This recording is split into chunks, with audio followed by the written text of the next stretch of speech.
DC সাহেব উনার কৌতূহল জাগছে, উনি খ্রিস্টান, উনার ভিতরে একটা কৌতূহল জাগছে যে আমি 4 ধর্মের বিতর্ক অনুষ্ঠান করব। প্রসিদ্ধ ধর্ম তো 4টে চলতেছে, এই 4 ধর্মের একটা বিতর্ক অনুষ্ঠান করব। এর ভিতরে আমি দেখব যে কোন ধর্ম আলাদা কেমন তর্ক করে জিততে পারে, কাদের ধর্মের শক্তি কেমন, এটা উনি নিজে এটা সেখান থেকে নেবেন। এই উপলক্ষে উনি নিজের কায়দায় 3 ধর্মের 3 পণ্ডিতরে দাওয়াত দিয়েছে। অনুষ্ঠানটা হবে ওনার ডিসি অফিসে। আর আমারে দায়িত্ব দিয়েছে, উনি বলতেছেন যে আমাকে দায়িত্ব দিয়েছে, আমার সাথে ডিসি সাহেবের সম্পর্ক ভালো, আমাকে দায়িত্ব দিয়েছে যে আপনি একজন আলেম খুঁজবেন মুসলমানদের ভিতরে, ইটালিতে যারা আছে তার ভিতর থেকে আনবেন, এই দায়িত্ব আপনার। দোভাষীর কাজ প্রয়োজন হলে আপনি করবেন, আর বাকি 3 জন আমি সংগ্রহ করতেছি। উনি খ্রিস্টানদের থেকে বড় একজন পাদ্রী সংগ্রহ করেছে, বুদ্ধদের থেকে বড় একজন বুদ্ধ সংগ্রহ করছে, হিন্দুদের ভিতর থেকে সত্যি একজন বড় শিক্ষিত পণ্ডিত সংগ্রহ করছে। এই 4 জনকে নিয়ে ওনার মজলিসে বসাইছেন, প্রত্যেকের সাথে সাথে লোক আছে। উনি বললেন সর্বপ্রথম হিন্দু ভদ্রলোকে দায়িত্ব দিয়েছে। ওনার বক্তব্যের সময় উনি বলছেন যে আপনি মন খুলে, কোনো লজ্জা নাই, কোনো ভয় নাই, আপনি যত কায়দায় পারেন আপনার হিন্দু ধর্মের সত্যায়িত করবেন। যত দলিল আছে আপনার মুখস্থ আছে, লিখিত আছে, আপনি রেফারেন্স দিয়ে দিয়ে বলবেন, আমি কম্পিউটারে জমা করব, পরে আমি এগুলো আবার তাহকিক করব আপনি সত্য বলেছেন না মিথ্যা বলেছেন। পাশাপাশি আপনার বক্তব্যের ভিতরে এমন ভাবে বলবেন যাতে সামনের 3 জন আর আপনার ধর্ম নিয়ে কোনো কথা বলতে না পারে, কোনটা পারলে পলায় চলে যাক ভয় পাইয়া, এমন ভাবে বলবেন উন্মুক্ত। সত্যি হিন্দু ভদ্রলোক, শিক্ষিত মানুষ, বড় পণ্ডিত মানুষ, ধর্ম সম্পর্কে ভালো অভিজ্ঞতা, উনি যেভাবে বলছেন তার বক্তব্য হিন্দু ধর্মের সত্যায়িত সম্পর্কে, তার সঠিকতা সম্পর্কে, তার আদর্শ সম্পর্কে এমন বক্তব্য দিয়েছে আমি নিজেই ইমানের কাছে হেরে যাওয়ার মতো। আমার মনে হচ্ছে যে এই 3 জন কিছু বলতে পারবে না, আমাকে সবাই হিন্দুই হয়ে যেতে হবে আজকে, এমন একটা ভাব। সত্যি লোকটা বড় পণ্ডিত, লম্বা আলোচনা তো তা বলতে পারবো না। এরপরে ওনার বক্তব্য শেষ হলে, জি আপনার হয়েছে, আর কিছু আছে, আপনি কিন্তু আর কোনো কথা বলতে পারেন, আপনি ফাইনাল এই পর্যন্ত। বলে হ্যাঁ স্যার হয়েছে আমার। তো এরপরে বক্তব্য হলো বুদ্ধর, এই চায়নার নেড়া, উনার বক্তব্য। তো ওনার দায়িত্ব, উনিও বড় পণ্ডিত, ওনার দায়িত্ব হলো যে হিন্দু যা বলছে সব কাটবা, আর পরবর্তীতে কেউ যাতে বলতে না পারে এমন ভাবে বেড়া দেবা। এ ভদ্রলোক বড় পণ্ডিত মানুষ, কায়দা মতো ঝাড়ছে, হিন্দুর ধর্মরে একেবারে শেষ করে দিয়েছে। উনার ধর্মই ধর্ম, আর জগতে কোনো ধর্মই নাই। এবার এই লোক বলতেছে ইমান আমার ওই জায়গাতে সরে, এবারে এই বুদ্ধর দিক চলে এসে, এখন মনে হচ্ছে যে বুদ্ধ ধর্ম সবাই পালন করা লাগবে। 2 জনের বক্তব্য শেষে দেশে খ্রিস্টান পাদ্রীকে, পাদ্রীর কাছে তো আসমানি কিতাব ইনজিল আছে, উনরা অরিজিনালি আল্লাহকে বিশ্বাস করে, নবী হিসেবে ঈসা আলাইহিস সালামকে মানে। তো বাকি উনার আসমানি কিতাব দিয়ে উনি এমন ভাবে বলছেন আগের 2 জন শেষ, এই 2 জন চলে গেলেও পারে যে কোনো ফাঁকে, আর সামনে হুজুর কিছু বলতে পারবে না। এই খ্রিস্টান ধর্মকে এমন ভাবে উপস্থাপন করছে। 3 জনের বক্তব্য শেষমেশ দেশে হুজুর রে হুজুর আপনি বলেন। ডিসি সাহেব ভাবতেছেন যে হুজুর পালাবে, হুজুর হেরে যাবে, কারণ এই 3 জনের বক্তব্য কাটতে হবে, তারপরে ইসলাম ধর্মকে প্রতিষ্ঠিত করতে হবে, এটা পারবে না, ব্যর্থ হবে। তো হুজুর বললেন স্যার, খুতবা টুতবা শেষ করে একটু কোরআন শরীফের আয়াত মজার করে তেলাওয়াত করে বলতেছেন, স্যার আমাকে যদি আল্লাহ 100 বছর হায়াত দেয়, এই মজলিসের সবাই যদি 100 বছর হায়াত দেয়, আমি 100 বছর পর্যন্ত প্রমাণ দিতে পারবো ইসলাম ধর্মই ধর্ম, আর কোন ধর্ম নাই। এর জন্য 100 বছর পর্যন্ত আমি দলিল দিতে পারবো। আল্লাহ পাক আমার কাছে এত দলিল রেখে দিয়েছেন, আমি এত দলিল সংগ্রহ করতে পেরেছি, তবে এই হায়াতও কেউ পাবো না, এই সময়ও কেউ নেই। আজকের মজলিসটা সীমাবদ্ধ, নির্দিষ্ট সময় শেষ হয়ে যাবে। আমি সংক্ষিপ্ত মাত্র একটা দলিল দেবো, একটা কথা। উনারা অনেক কিছু বলেছেন, আমি আর এত কিছু বলবো না, আমি মাত্র একটা কথা বলবো। স্যার উনাদেরও ধর্মগ্রন্থ আছে, আমারও ধর্মগ্রন্থ আছে। আমারটার নাম আল কোরআন, মুসলমানটা কি? আমারটার নাম আল কোরআন, উনাদেরও যার যার ধর্মগ্রন্থ আছে। আপনি অর্ডার দেন, আমি সারা পৃথিবীর সমস্ত কোরআন শরীফ সংগ্রহ করে ফেলবো, একটা কোরআনও কোথাও রাখবো না, সব ক্লোজ করবো।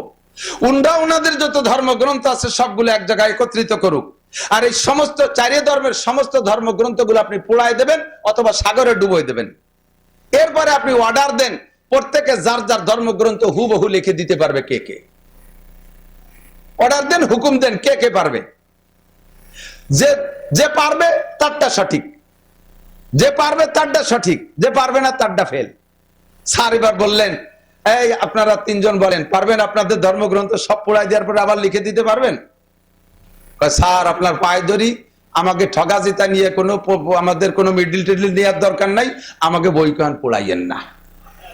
হুজুর বললেন আমার সব কোরআন পড়াই দেন, আমাকে মাত্র 1 ঘন্টা সময় দেবেন, ইনশাআল্লাহ বিসমিল্লাহির রহমানির রহিম আলহামদুলিল্লাহি রাব্বিল আলামিন থেকে নিয়ে মিনাল জিন্নাতি ওয়ান নাস সূরা নাসের শেষ আয়াত পর্যন্ত 6666 আয়াত, 30টা পারা, 114টা সূরা, যেখানে যেমন আছে হুবহু সেখানে তেমন করে আমি 1000 কপি কোরআন শরীফ হাতে হাতে লিখে দিতে পারবো ইনশাআল্লাহ।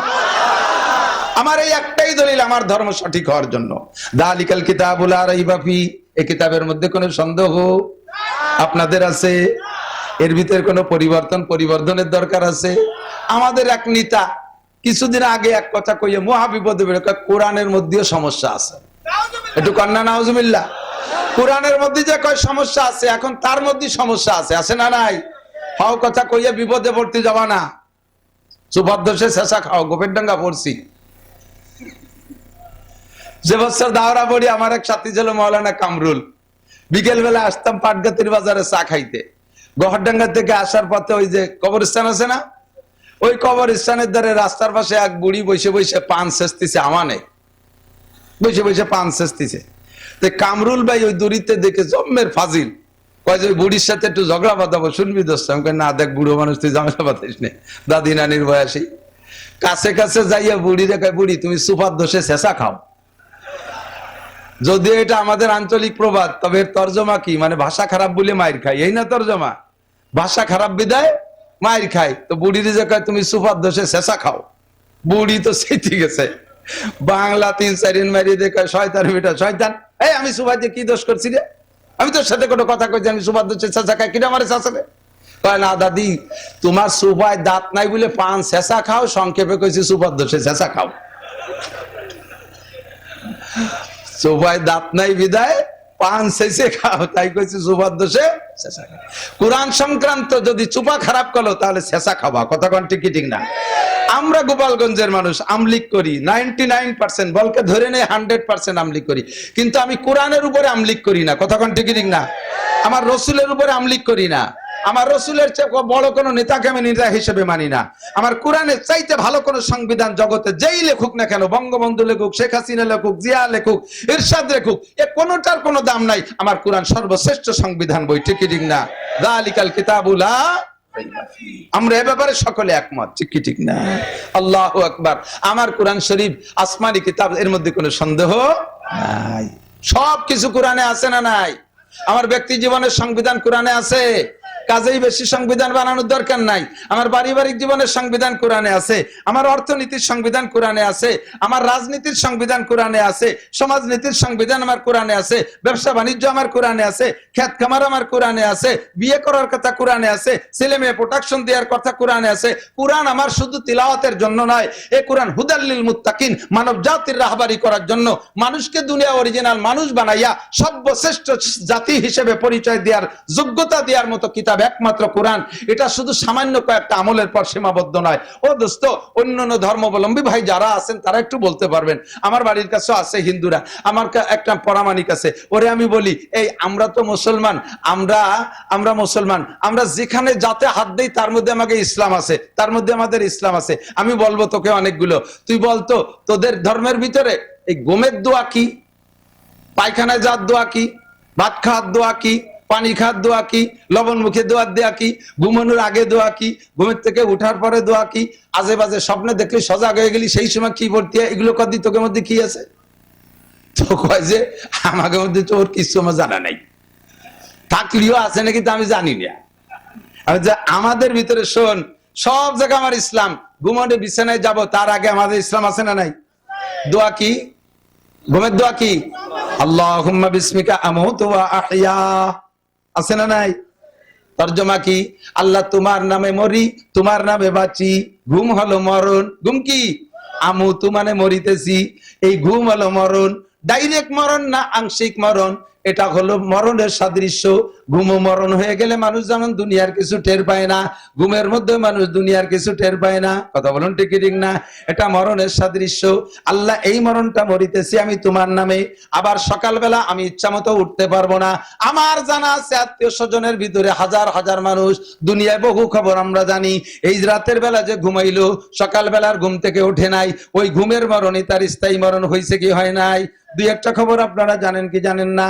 আমরা ঘুমানোর আগে এই দোয়াটা পড়া আল্লাহর নামে ঘুমাই। আবার ঘুমের মধ্যে যদি আজে বাজে স্বপ্নে দেখি, ভয়ের কোন স্বপ্নে দেখি, আমরা ঘুম থেকে ওই সজাগ হয়ে যাই রাতের বেলায়, তখন আমাদের সেই সময় পড়ার একটা দোয়া আছে। আউযুবিল্লাহি মিনাশ শাইতানির রাজিম 3 বার পড়বেন, আউযুবিল্লাহি মিনাশ শাইতানির রাজিম 3 বার পড়বেন, পড়ে বাম দিকে ছোট ছোট করে 3 বার থুক মারবেন, আবার ঘুমাবেন। বাকি রাত আর কোনো আজে বাজে স্বপ্নে দেখবেন না। দেখো, আমাদের রাতের বেলা ঘুমের মধ্যে একটা দোয়া আছে, আবার সকালে যখন ঘুম থেকে উঠি তখন আমাদের দোয়া আছে। বলেন আলহামদুলিল্লাহিল্লাযী আহিয়ানা বাদা মা আমাতানা ওয়া ইলাইহিন নুশুর। সব প্রশংসা কার? মরণ দিয়েছিলেন কে? আবার এখন জীবিত করলেন কে? যে আল্লাহ তাআলা আমাকে কিছুক্ষণ মেরে রাখার পরে আবার বাঁচাই দিয়েছেন। সব প্রশংসা সেই আল্লাহর। আমার আব্বা আমারে বাঁচাই নাই, কাজে আব্বার প্রশংসা না। মা আমারে বাঁচাই নাই, মার প্রশংসা না। আমার কোন দেবদেবী আমারে বাঁচাই নাই, কাজেই তার প্রশংসা না। আমার কোন নেতাগুত আমারে বাঁচাই নাই। এই ঘুমের মরণ থেকে আমারে বাঁচাইছে কে? ওয়া ইলাইহিন নুশুর। যে আল্লাহ তাআলা কিছুক্ষণ মেরে রাখার পরে আবার আমারে বাঁচাই দিতে পারলেন, স্থায়ী মরণ দেওয়ার পরে হাসরের মাঠে সেই আল্লাহ আবার বাঁচাইতে পারবেন কি পারবে না? ওয়া ইলাইহিন নুশুর। আবার তার সামনে আমাকে উঠতে হবে।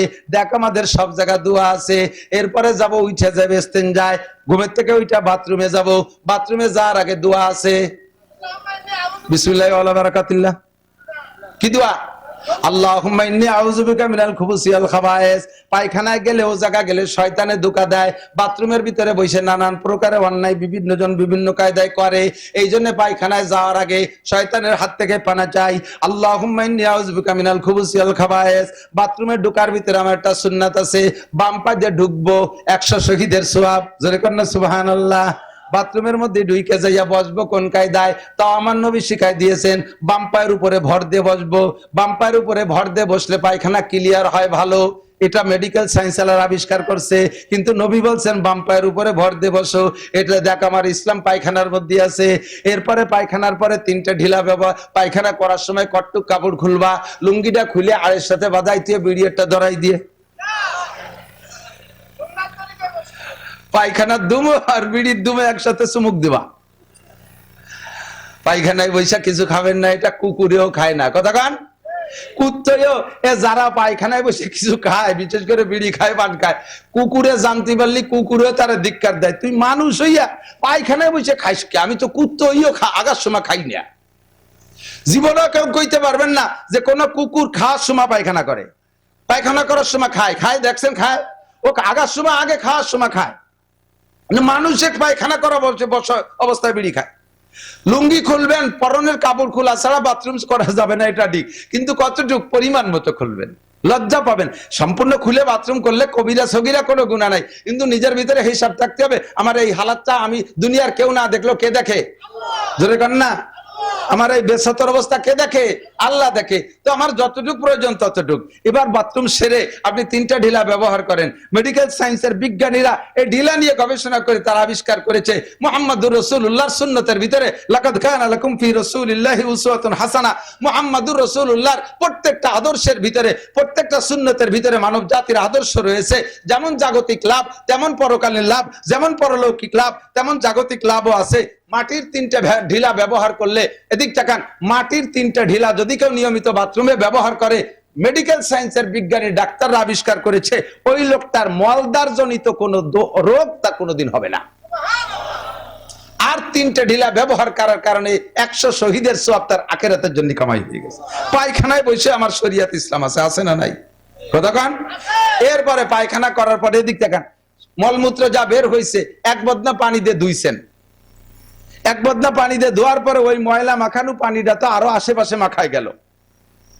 যদিও হাতের তৃপ্তি অনুযায়ী আমি পানি ব্যবহার করি, কিন্তু ওই পানি, মলমূত্র মাখানো পানিটা আমার শরীরের আরো বেশ খানিক জায়গায় মাখায় গেছে। তো যতটুকু জায়গা নাপাক করছিল পানি দিয়ে ধুয়ে আরো বেশি জায়গা নাপাক পানি দিয়ে নষ্ট করে ফেললাম। এই কাপড়, এই পানি আমার কাপড়ে লেগে গেছে, এই কাপড়ে অবস্থা আমি নামাজ পড়বো, এইটা কেমন কেমন লাগে, একটু শক লাগে। কয় যে ওই পানির হাত থেকে বাঁচা কঠিন, ওই পানির হাত থেকে বাঁচা কঠিন। সকলের বাথরুমের ভিতরে পরিষ্কার কাপড় থাকে না, মুছার জন্য গামছা হাতে করে সবাই যায় না বাথরুমে, কাজেই ওই পানির থেকে বাঁচা কঠিন বিদায় লা ইউকাল্লিফুল্লাহু নাফসান ইল্লা উসাহা। আমার কোরআনে আল্লাহ কয় তোমার শক্তির বাহিরে কোনো শরীয়ত চাপাই দেই নেই, শক্তির বাহিরে কোনো শরীয়ত চাপাই দেই নেই, আমি ফরজ করে দেই নেই যে ওই পানি মুছে আসতে হবে, ওই পানি কাপড়ে লাগলে তোমার নামাজ হবে না, এ কথা আমি বলি না, কারণ ওই পানির হাত থেকে বাঁচা কঠিন। তবে তবে তবে আমার মুরব্বী বাবারা এদিক তাকান, যুবকরা তাকাও, প্রত্যেকে যদি নির্দিষ্ট বাথরুমে বাথরুম করি, বাথরুমের ভিতরে একটা শুকনো কাপড় রাখা উচিত। জরুরত ছাড়ার পরে আপনি শুকনো কাপড় দিয়ে আপনার শরীরের ভিজে জায়গাটা মুছে এরপরে পরনের কাপড়টা পরবেন, তারপরে আপনি ওযু বানায় নামাজে যাবেন। দেখবেন অন্য দিনের চাইতে আপনার আজকের নামাজের মধ্যে একাগ্রতা বেশি পাবেন, আপনার ইতমিনান খুশু বেশি পাবেন। আমার শরীয়ত কত কিছু শিক্ষা দেয়। হযরত সালমান ফারসি রাদিয়াল্লাহু, না ভুল বলছি, আব্দুল্লাহ ইবনে সালাম রাদিয়াল্লাহু তাআলা আনহু, খেয়াল করি, আব্দুল্লাহ ইবনে সালাম রাদিয়াল্লাহু তাআলা আনহু ইহুদিদের বহুত বড় একজন আলেম ছিল, মদিনায় তার বাড়ি। আমাদের দেশে যেমন বর্তমানে চরমনের পেশাব বছরে 2টা মাহফিল করেন, হাজার হাজার লক্ষ লক্ষ ভক্তবৃন্দরা যাইয়া লাখ লাখ কোটি কোটি টাকা দেয়, দেয় কি দেয় না? তা আব্দুল্লাহ ইবনে সালাম মদিনার ভিতরে ইহুদিদের বড় পীর ছিল, কোন কামাই রোজগার করা লাগতো না, হাদিয়া খাইয়েই বেঁচে থাকতে পারতেন, বাচ্চা কাচ্চা নিয়ে খুব সুখে শান্তিতে ছিলেন। বিশ্বনবী মুহাম্মদুর রাসূলুল্লাহ যখন মদিনায় গিয়েছেন, আব্দুল্লাহ ইবনে সালাম রাদিয়াল্লাহু তাআলা আনহু নবী আলাইহিস সালাতু ওয়াস সালামের কাছে যাইয়া বিনয়ের সাথে স্বীকার করে বেলাইছে। উনি কয় 3টে প্রশ্ন করার সিদ্ধান্ত নিয়েছে, যে 3টে প্রশ্ন করব মুহাম্মদকে, যদি উনি জবাব দিতে পারে তাহলে বুঝবো যে উনি নবী, আর যদি উত্তর না দিতে পারে তাহলে বুঝবো যে উনি ধোঁকাবাজ। এই 3টে প্রশ্ন নিয়ে আব্দুল্লাহ ইবনে সালাম নবী আলাইহিস সালামের সামনে যাইয়া প্রশ্ন করবেন, কিন্তু চেহারা দেখে ভুলে গেছে। উনি বলতে বাধ্য, আরে যেই লোকটার কাছে, যেই লোকটারে ধোঁকাবাজ সন্দেহ করে তাকে সঠিক প্রমাণের জন্য 3টে প্রশ্ন আমি নিয়ে আসছি, ওই লোকটার চেহারা দেখে আমার বুঝ হয়ে গেছে এই চেহারাটা কোনোদিন মিথ্যে কথা বলতে পারে না। আয-যাহিরু তাদুল্লু আলাল বাতিন, ভিতরটা কেমন বাহিরে অনেক সময় প্রমাণ করে। দোস্ত, মানুষের চেহারার দিকে তাকাইলে বোঝা যায়, চোরের চেহারা দেখলে টের পাওয়া যায়, গাঁজা খাওয়ালা দেখলে টের পায়, কথা কয় না যুবক যারা, তোমরা যারা সাক্ষাৎ হয় ওকে সাথে সত্যি কথা কও, গাঁজায় আবা যারা খায় তাকে দেখলে টের পাওয়া যায় না? শূন্য শূন্য টেন টেনে দুল খায়। এই বিশ্ব রোডের কাছতে যায়, দেখি 3-4 জন থল ধরে আটতেছে, আর জাকি দেয় কোটি কোটি জাকি, ওরা যাকে কয় মাল খাইছে বলে তা আলাদাই গেছে। তাহলে গাঁজা করে চেহারা দেখলে বোঝা যায়, সুদ করে চেহারা দেখলে বোঝা যায়, ঘুষ করে চেহারা দেখলে বোঝা যায়, সত্যবাদীর চেহারা দেখলে বোঝা যায়, নামাজি মানুষের চেহারা দেখলে বোঝা যায়, কথা কোন ঠিক ঠিক না? নামাজি মানুষের চেহারা যত কালো হোক, যত কালো হোক, যত কালো হোক, হাফসি মার্কা কালো হোক, ওই লোকটা যদি 40 দিন জামাতের সাথে তাকবীরে উলার সাথে নামাজ পড়ে, আল্লাহ পাক বলেন সীমাহুম ফি উজুহিহিম মিন আথারিস সুজুদ, ওর কালো চেহারার ভিতরে সিজদা করার কারণে একটা নূরানি ফোকাস, একটা নূরানি লাইট ভেসে ওঠে।